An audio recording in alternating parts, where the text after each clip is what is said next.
So that probably leads us into our next question here, which is you talk about how important it is when you're in that rebuilding mode, Mhm. assessing and then rebuilding. And if you could tell us a little bit about what you do in the assessing, what you do in the rebuilding. But one of the things that you pointed out was you said, my number one priority in rebuilding is with the agent. So that first back us up just a little bit, if you don't mind, and tell us what are you assessing and then what are you trying to rebuild?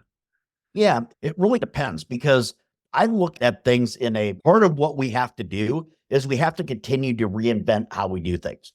Customer behaviors change, customers' expectations change. And so we have to stay on top of that. So when I'm looking at things and I'll come into an organization, typically things are broken. We know we're transitioning to a consumption model. So we need to build all the playbooks and all this type of thing and all the agent training to enable the business to do that.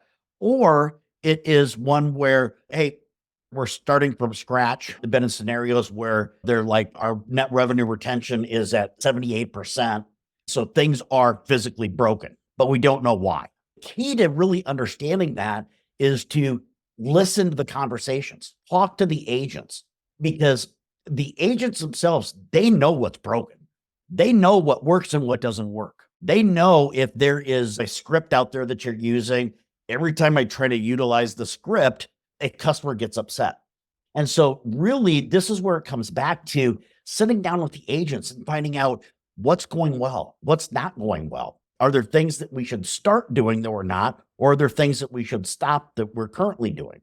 And really focusing that on how do we make it easier?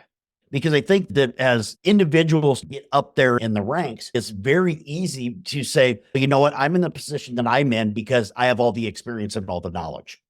The reality is that as you build yourself up in the ranks, you become more distanced from what's happening on the front lines. So we can consider ourselves an empty can up at the top. And in order for me to make the right decisions, I need to get engagement from the agents. I need customer confirmation. That is exactly what they're looking for or want. And then we can take a look to see what the overall impact would be. And when I say overall impact, it's pilot, refine, launch. It's never a flip the switch and make sure it happens because at the end of the day, like I said, every business is there to make money. So we cannot afford to put something in place that's going to have a negative impact. And there's always going to be something that doesn't go perfectly, but it's your ability to understand what that is, not accept that that's just the way that it is, and really continue to improve that utilizing your Six Sigma methodology, some of your other components that are out there. But it's not really accepting the way things are.